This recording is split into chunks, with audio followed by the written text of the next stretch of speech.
வணக்கம். ஜவை சக்கரம் ஜவாதிபதி குழு பவர் ரைட்டர் அப்படிங்கிற யூடியூப் சேனல் மூலமாக உங்களை மீண்டும் சந்திப்பது ரொம்ப மற்ற மகிழ்ச்சி. அத்தோடு எங்கள் சேனலை சப்ஸ்கிரைப் பண்ணுங்கள், பெல் பட்டன் அழுத்த மறந்துடாதீங்க. அத்தோடு எல்லாத்துக்கும் ஷேர் பண்ணுங்கள். அதாவது அதிமுகவை எவ்வாறு தனிமைப்படுத்த வேண்டும், அதுதான் இன்னைக்கு பாஜகவினுடைய மிகப்பெரிய ஒரு மாஸ்டர் பிளானாக போயிட்டு இருக்கு. எவ்வளவோ கூப்பிட்டு பார்த்தோம், எவ்வளவோ அமைதியாக இருந்தோம், ஆனால் இன்னைக்கு வரைக்கும் ஒட்டி வரலையே. சிறுபான்மை ஓட்டுவோ மக்கள், அந்த ஓட்டு தேவை, இந்த ஓட்டு தேவை அப்படின்னு இதோட சொல்லி நம்ம கலட்டி விட்டுட்டு தானே போயிட்டாங்க அதிமுக எடப்பாடி பிரிவு. அதனால இந்த அணியை சும்மா விடக்கூடாது. கட்டாயமாக பாஜக ஏதோ ஒரு வழியில் பழி வாங்கும் அப்படிங்கிறது இன்னைக்கு ஒரு மிகப்பெரிய ஒரு தகவலா போயிட்டு இருக்கு. எடப்பாடி பிரிவு அதிமுக இப்படி பேசுறாலுமே சரி. இந்த சேலத்தை கூட பாருங்க, இந்த தாதக்காப்பட்டியில 1 மணி நேரத்துக்கு மேல எடப்பாடி பேசியிருக்காரு. ஒரு வார்த்தை கூட பாஜகவை தாக்கி பேசவில்லை. அதே நம்ம பார்க்கக்கூடிய ஒரு சூழல். ஒரு வார்த்தை கூட பேசல. தாதக்காப்பட்டியில பேசியிருக்கிறார் 2 நாளைக்கு முன்னாடி. ஓபிஎஸ் பத்தி பேசியிருக்கிறார், திமுக பத்தி பேசியிருக்கிறார், மற்றபடி டிடிவி சசிகலா பத்தி பேசியிருக்கிறார். ஆனா பாஜகவை பத்தி ஒரு வார்த்தை கூட தாக்கி பேசவே இல்லை. அதே மாதிரி எஸ்டிபிஐ நடத்திய மாநாடு மதுரையில் அது தீவிரவாதிகள் மாநாடு அப்படின்னு அண்ணாமலை சொல்லியிருக்காரு. அதுக்கு எடப்பாடி ஒரு வார்த்தை கூட பேசல. அதே நேரத்தில் இன்னொரு விஷயம், அந்த மாநாடுக்கு எடப்பாடி தன் திருநீரை அழித்து விட்டு சென்றார் அப்படின்னு சொல்லி போட்டு மிக கொச்சைத்தனமான ஒரு கேவலமான ஒரு வார்த்தையை அண்ணாமலை சொல்லியிருக்கிறார். அதுக்கெல்லாம் எடப்பாடி எந்த ஒரு பதிலுமே சொல்லல. செல்லூர் ராஜு மற்றபடி இருக்கக்கூடிய 2ஆம் தர அதிமுக எடப்பாடி தலைவர்கள் தான் பதில் சொல்லிட்டு இருக்காங்க. ஒரு வார்த்தை கூட சொல்ல கிடையாது. பாஜகவை பத்தி ஒரு வார்த்தை சொல்லல. இப்படி சொன்ன அண்ணாமலையை பத்தி ஒரு வார்த்தை சொல்லல.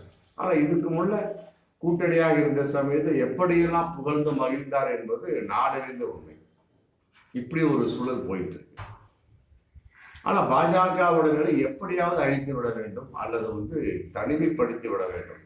ஒரு டார்கெட் என்ன அப்படின்னா, பாஜக டார்கெட் பாமக 10, தேமுதிக 4, டிடிவிக்கு 4 கொடுத்துடலாம். அடுத்து ஓபிஎஸ்க்கு 2, நம்ம 11 போட்டிடலாம். அடுத்து ஐஜேகேக்கு 1, மற்ற 2, மற்ற புதிய தமிழகம் 2, மற்ற தமிழ் மாநில காங்கிரஸுக்கு ஒரு 2 கொடுத்துடலாம். இதன் அடிப்படையில் பண்ணக்கூடிய சமயத்தில் அதிமுக பக்கம் எந்த கூட்டணி கட்சி போகாது இல்லையா? திமுக அதுல ஸ்ட்ராங் முடிஞ்சு போச்சு. அதிமுகவா பாஜகவா? அதுதான் சீமான் கட்சி அவன் சொல்லிட்டான், நான் தனிப்பட்ட முறையில் போட்டிவிடும் அப்படிங்கும் போல அது 4 முனை போட்டியாக மாறிவிடும். சீமான் கட்டா எந்த கூட்டணிக்கு வரமாட்டா, பகிரங்கமா அறிவிச்சாச்சு, முடிஞ்சு போச்சு. நாங்கள் தனித்த முறையில் செயல்படுவோம், முடிஞ்சு போச்சு. அப்ப அதிமுகவா பாஜகவா அப்படிங்கிற ஒரு கூட்டணி தான் நீ பகிரங்கமா இருந்துட்டு இருக்கு. அப்ப அந்த கட்சிகளோட சேரக்கூடிய உதிரி கட்சிகளான அந்த கட்சிகள் வெளிப்பாடு தான் அந்த பலத்தை தூக்கி நிறுத்த முடியுமோ ஒழிய அதிமுகவுடைய ஒரு தனி பலம் இன்னைக்கு சதஞ்சில போய் கிடக்கு. அதே மாதிரி பாஜகவை பொறுத்த வரைக்கும் மதச்சார்புள்ள கட்சி அப்படிங்கிற ரேஞ்சில் அதுவும் சிதைந்து போய்தான். அண்ணாமலையோட வெளிப்பாடு, அவரு மிகப்பெரிய ஒரு இருக்கக்கூடிய தலைவர்கள் எல்லாமே ஒதுக்கி வச்சு தான் மட்டும்தான் அந்த பாஜகவுடைய தலைவர், தான் மட்டும்தான் பாஜகவை ஆள வேண்டும், தன் கையில் மட்டும்தான் தமிழக பாஜக இருக்க வேண்டும் பண்ணிட்டு இருக்கிறார். அதன் அடிப்படையில் புதிய வரவாக இன்னைக்கு விஜயதாரணி உள்ள எடுத்துட்டாரு, முடிஞ்சு போச்சு. இல்லை பொன்னாரு ராஜாலாம் எங்க போனாங்கன்னு தெரியல, முடிஞ்சு போச்சு. தமிழிசை இதனால அடிப்படையில் மிகப்பெரிய வானதிக்கு பலத்த அடிதான்.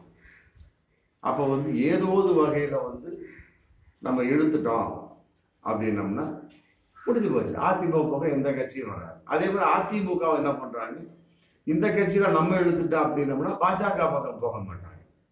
சிவி சண்முகம் 2 தடவை சிட்டிங் போட்டாச்சு தைலாபுரம். ஆமா, ஃபர்ஸ்ட் 7 தொகுதி அப்படின்னாரு, 9 தொகுதிக்கு எம்பி சீட்டுக்கு வந்திருக்கிறாரு. ராஜ்யசபா சீட்டு கிடையாது அப்படின்ட்டார். மற்றபடி பெரிய அமௌண்ட்.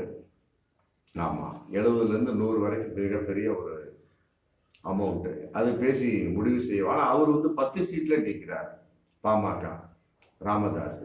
அதே நேரத்தில் அன்புமணி ராமதாஸுக்கு பாஜகவோடு சேரக்கூடிய ஒரு துறை. அடிக்கடி அண்ணாமலை வந்து அவரோடு போனில் பேசி கொண்டிருக்கிறார் அப்படிங்கிற தகவலும் இன்னைக்கு போயிட்டு இருக்கு. ஆமா, இப்படி ஒரு சூழல். எப்படி இருந்தாலும் சரி, அந்த உதிரி கட்சியோட மதிப்பு தான் வந்து அதிமுகவுடைய பலத்தையும் பாஜகவுடைய பலத்தையும் வந்து தூக்கி நிறுத்தும். அவன் எந்த ஒரு மாற்று கருத்துமே இல்லை. இதன் அடிப்படையில் வந்து மார்ச் 4ஆம் தேதி ஆமா மோடி அவர்கள் சென்னை வருகிறார்கள் அப்படிங்கிற தகவல் இன்னைக்கு பகிரங்கமா போயிட்டு இருக்கு. வரக்கூடிய பிப்ரவரி 27 பல்லடத்துல வந்து அந்த பாத யாத்திரை நிறைவு விழா. அப்புறம் 28 அப்புறம் ரெண்டு ஒரு விஷயங்கள் நெல்லை தூத்துக்குடி போற அதெல்லாம் முடிச்சுட்டு மார்ச் 4ஆம் தேதி கட்டாயமாக சென்னை வருகிறார். அது வந்து முதல் தேர்தல் பிரச்சார கூட்டமாகவே இருக்கும் என்ற ஒரு தகவல் எனக்கு பகிரங்கமா போயிட்டு பாருங்க. பாஜக ரொம்ப தீவிரமாக இறங்கி விட்டது. ஆனா கூட்டணி கட்சிகள் இல்லையே, அதுல ஒரு விஷயம் இருக்கு இல்லையா. கூட்டணி ஒண்ணு நிர்ணயம் பண்ணலையே. மேலிடம் வந்து சொல்லிட்டாங்க, ஏப்பா நீ சும்மா பாத யாத்திரை போற வேலையெல்லாம் வச்சு அதை ஸ்டாப் பண்ணிக்க, மற்றபடி கூட்டணி யார் என்ன சப்ஜெக்ட் அதை கன்ஃபார்மா சேர்த்திரு. ஆமா, மார்ச் 4ஆம் தேதி எல்லாத்தையும் அறிமுகப்படுத்தி நம்ம கூட்டணி உறுதி செஞ்சிடலாம் அப்படிங்கிற முடிவுக்கு வந்து இன்னைக்கு பாஜக வந்துட்டாங்க. ஆனா வருது ஒன்றும் இல்லையே. அதிமுக மிகப்பெரிய வலையை வெடிச்சிருக்கிறாங்க. இதுல மாட்டினது வந்து இந்த பக்கம் அந்த பக்கம் தமாக ஜி.கே. வாசன் கன்ஃபார்ம் பண்ணிட்டார். ஆமா, பாஜக பக்கம் தான். ஆமா, அவருக்கு வந்து 5 சீட்டுக்கு மேல எம்பி சீட்டு, மற்றபடி பாஜக வந்த ஒரு மந்திரி சீட்டு, ராஜ்யசபா சீட்டு, அமௌண்ட்டு, ஏகப்பட்ட வரவேற்புகள், உபசரிப்புகள். ஆமா, அதே நேரத்தில் இன்னொன்று தமாக ஜி.கே. வாசன் அவர்கள் பார்க்கணும். ஆமா, அவங்க ராஜ்யசபா சீட்டு தரேன்னு சொன்னாங்க போன இதுல. ஆனா கடைசி வரைக்கும் தரவில்லை. யார் கொடுத்தா? அதிமுக தான் கொடுத்தாங்க. அதனாலதான் பாஜகவை நம்பி யார் போனாலும் சரி கடைசி நேரத்தில் காலை வாரப்படுவார் விஜய் தாண்டி உட்பட அப்படிங்கிறத பகிரங்கமான ஒண்ணு. விஜய் தாண்டி இன்னைக்கு போயிருக்கலாம். ஆமா, சீமான் சொன்ன மாதிரி வந்து செத்தா கூட செய்தி வராதால உண்மை. சீமான் வந்து ரொம்ப நெத்திடியான ஒரு பதில் சொல்லியிருக்கிறார். காங்கிரஸ் இருந்தா கூட வந்து செத்து போயிட்டாங்க அப்படின்னு கூட செய்தி சொல்லுவாங்க. ஆனா பாஜகவை பொறுத்த வரைக்கும் செத்துட்டா கூட செய்தி சொல்ல மாட்டாங்க, டக்குன்னு அடிச்சிருவாங்க ரிட்டர்ன். ஆர்எஸ்எஸ் குரூப்லாம் அப்படிதான். இது எங்க கட்சி இல்லை, எங்களுக்கு தெரியாது. அவங்கள்ட்டயே இப்ப பண்ணி எல்லா பணியோடையும் செஞ்சிருப்பாங்க. ஆமா, தங்களுடைய நிலைப்பாடு மாறக்கூடிய சமயத்தில் அவர்கள் தவறு செய்யக்கூடிய சமயத்தை இறந்ததுக்கு பின்னால் அவங்க எங்களை சேரவில்லை. நாதுராம் கோட்சேக்கு நடந்த அதே நிகழ்ச்சி தான் இருக்கும் விஜய் தாரணிக்கு நடக்கும் என்பது பகிரங்கமான உண்மை. அப்படி இருக்கக்கூடிய சமயத்துல அதிமுக நிலைப்பாடு வந்து எனக்கு ரொம்ப தீவிரமாகவும் இருந்துகிட்டு இருக்கு. பாஜகவை பொறுத்தவரைக்கும் எந்த கட்சியும் ஸ்டெடி வரல. அண்ணாமலை நோக்கி வந்து மத்திய பாஜக வந்து ரொம்ப பிரசிகா இருக்கிறாங்க. 27, 28 கன்ஃபார்ம் பண்ணிடுறோம் இல்லையா. மார்ச் 4 முதல் தேர்தல் கூட்டம் நடந்தே ஆகும், அதில் மாற்று கருத்தே இல்லை. மார்ச் 4 மோடி வர்றது கன்ஃபார்ம் பண்ணியாச்சு. அது வந்து ராயப்பேட்டை OMCA மைதானத்தை வைக்கலாமா இல்லை பல்லாவரத்தில் வைக்கலாமா அப்படின்னு இடம் இன்னைக்கு தேர்வு பண்றதுக்கு ரெடி ஆயிட்டாங்க. அந்த அளவுக்கு மிக பிரம்மாண்டமான கூட்டமாக இருக்கும். அந்த கூட்டத்துல கட்டாயமாக வந்து யார் யார் எல்லாம் வருவாங்க, கூட்டணி கன்ஃபார்ம் ஆயிடும். ஏசிஎஸ் கன்ஃபார்மா, ஐஜேகே கன்ஃபார்மா, மற்றபடி வந்து புதிய தமிழகத்தை சொல்ல முடியாது, ஒன்றும் கன்ஃபார்ம் இல்லை. தமிழ் மாநில காங்கிரஸ் கன்ஃபார்ம், அதில் மாற்ற கருத்து கிடையாது. மற்றபடி வந்து ஓபிஎஸ் கன்ஃபார்ம், டிடிவி கன்ஃபார்ம். ஆமா, மற்றபடி வந்து பாமக, தேமுதிக, மற்ற இவங்க தான் இருக்கிறாங்க. இவங்களுடைய நிலைப்பாடு வந்து இன்னைக்கு வந்து இருதலை கொள்ளி எறும்பாக இருந்தாலுமே கூட ரெண்டு பக்கமே வந்து அவங்க தான் வெயிட்டு. ஆமா, முதல்ல சொன்ன அனைத்துமே வந்து உதிரி கட்சிகள் தான் இருந்தாலுமே கூட அவர்களுக்கு மிக பிரம்மாண்டமான வரவேற்பு. எதற்காக அப்படின்னா அதிமுகவை நாம் சிதைத்து விட வேண்டும்.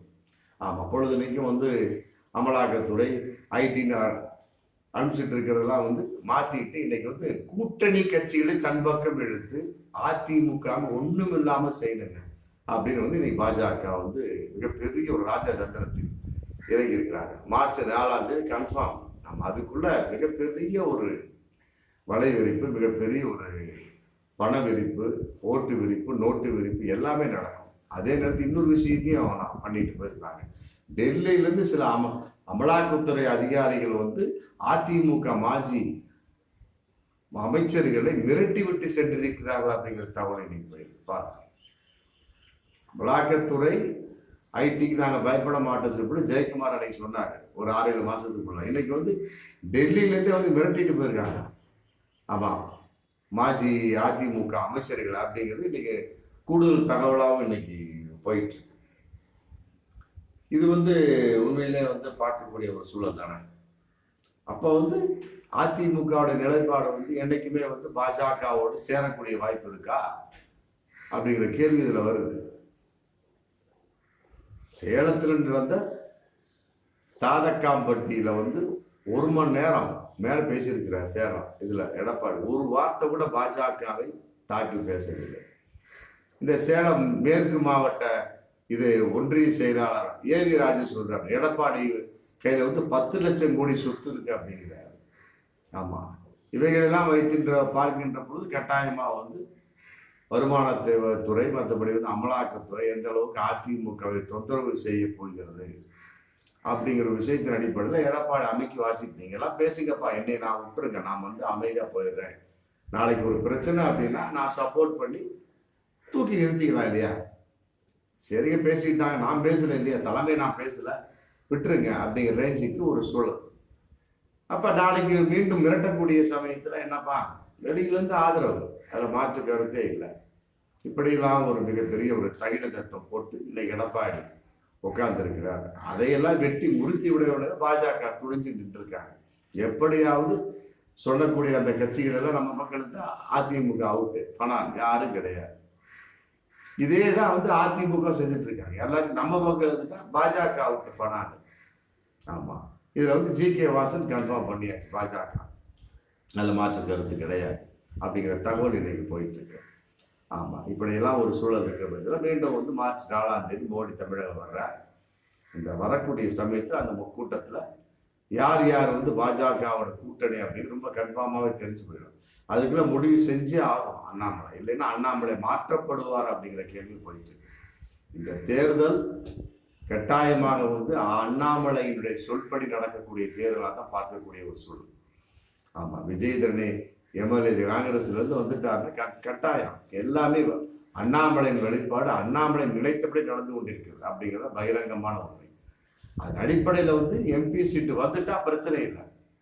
படுதோல்வி அடைந்தால் கட்டாயமாக அண்ணாமலை தூக்கி எறியப்படுவார் பாஜகவில், பகிரங்கமான உண்மை. இந்த வகையில் எல்முருகன்லாம் தப்பிச்சுட்டார். ஆமா, எல்முருகன் தப்பிச்சாச்சு, தமிழிசை தப்பிச்சாச்சு.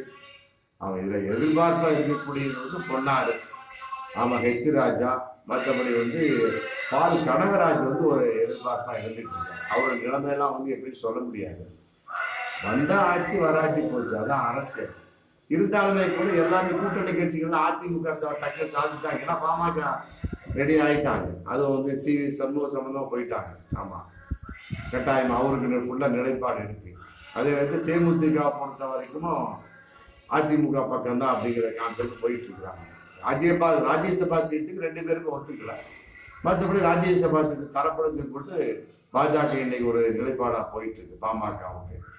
இருந்தாலுமே கூட மதசார்பற்ற கட்சி அப்படிங்கிற ஒரு டைட்டில் இருக்கு இல்லையா. ஆமா, அதைத்தான் வந்து மக்கள் பார்ப்பாங்க. இது மதச்சார்புள்ள கட்சி பாஜக அப்படிங்கும் போது இருக்கக்கூடிய மதிப்பும் போயிடும் அப்படிங்கிறத பாமகவும் தேமுதிகவும் ரொம்ப கூர்ந்து கவனிச்சுட்டு இருக்காங்க.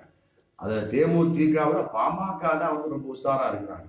ஆமா, ஏன்னா ஆல்ரெடி வந்து அந்த கட்சி மேல சாதிய கட்சி அப்படின்னு ஒரு பேனர் இருக்கு. அதையெல்லாம் முறியடிச்சிட்டு வரணும்னு சொல்லிட்டு என்னை அன்புமணி ராமதாஸ் ரொம்ப பகிரங்கமா போராடிட்டு இருக்காரு. ஆமா, இந்த நேரத்துல போய் பாஜகவோட கூட்டணி சேர்ந்தோம்னா சுத்தம். ஆமா, உண்மையிலே வந்து இது மத சார்புள்ள கூட்டணி அப்படிங்கிற முத்திரை குத்திட்டாங்கன்னு வச்சுங்க. ஆமா, பாமக வந்து கடைசி வரைக்கும் அந்த சாதி மதம் அப்படிங்கிற பிடியிலிருந்து விடுபடவே முடியாது. ஆமா, அதனால வந்து ரொம்ப கூர்ந்து கவனிக்கப்பட வேண்டிய ஒரு நாள் என்ன அப்படின்னா மார்ச் 4ஆம் தேதி. அதான் கன்ஃபார்ம். மார்ச் 4ஆம் தேதி மோடியினுடைய அந்த பொதுக்கூட்டத்துல யார் யார் எப்படியெல்லாம் இருந்துக்கிறாங்க, எந்த கட்சி அப்படின்னு கட்டாயம் தெரிஞ்சிடும். அதுக்கு இடையில எந்த அளவுக்கு மிரட்டி விட்டு சென்றபடி டெல்லியிலிருந்து அமலாக்கத்துறை அதிமுக மாஜி எம்எல்ஏ வீட்டில் வந்து சோதனையிட போகிறார்களா, இல்லை எடப்பாடியை மிரட்ட போகிறார்களா அப்படிங்கிற ஒரு கேள்வி இதில் போயிட்டு இருக்கு. பார்ப்போம். எஸ்டிபிஐ போட்ட மாநாடுக்கே வந்து அண்ணாமலை வந்து தீவிரவாத மாநாடு அப்படின்னு இருக்காரு. 10ஆவதுக்கு வந்து அந்த மாநாட்டுக்கு போன சமயத்தில் எடப்பாடி வந்து திருநீரை அழுத்தி விட்டு சென்றார். ஏன்னா எந்த ஒரு விஷயத்திலே எடப்பாடி திருநீர் வச்சுட்டு தான் இருப்பார். ஆனா அந்த இதுல திருநீர் இல்லை. அப்ப அவர் அந்த அளவுக்கு சிறுபான்மை மக்களோடு ஒன்றி விட்டார்கள் அப்படின்னு சொல்லலாம். அவருடைய ஓட்டு நமக்கு தேவை. இந்த இடத்துல நம்ம மதவாதத்தை, மதம் சம்பந்தப்பட்ட விஷயத்தை காட்டிவிடக்கூடாது அப்படிங்கிற விஷயமாக இருந்தாலுமே கூட அதிலும் கூட ஒரு மதவாதத்தை பூசக்கூடிய ஒரு விஷயமாகத்தான் இன்னைக்கு அண்ணாமலையினுடைய வெளிப்பாடு, பாஜகவினுடைய தமிழகத்தின் வெளிப்பாடு போயிட்டு இருக்கு. பார்ப்போம், மார்ச் 4ஆம் தேதி என்னங்கிறது தெரிஞ்சுவிடும். ஆமா, அந்த பூனைக்குட்டி கட்டாயமாக எந்த பக்கம், அதிமுகவா பாஜகவா அப்படிங்கிறது கன்ஃபார்மாக தெரிஞ்சுவிடும். பார்ப்போம், மீண்டும் அடுத்த வீடியோ.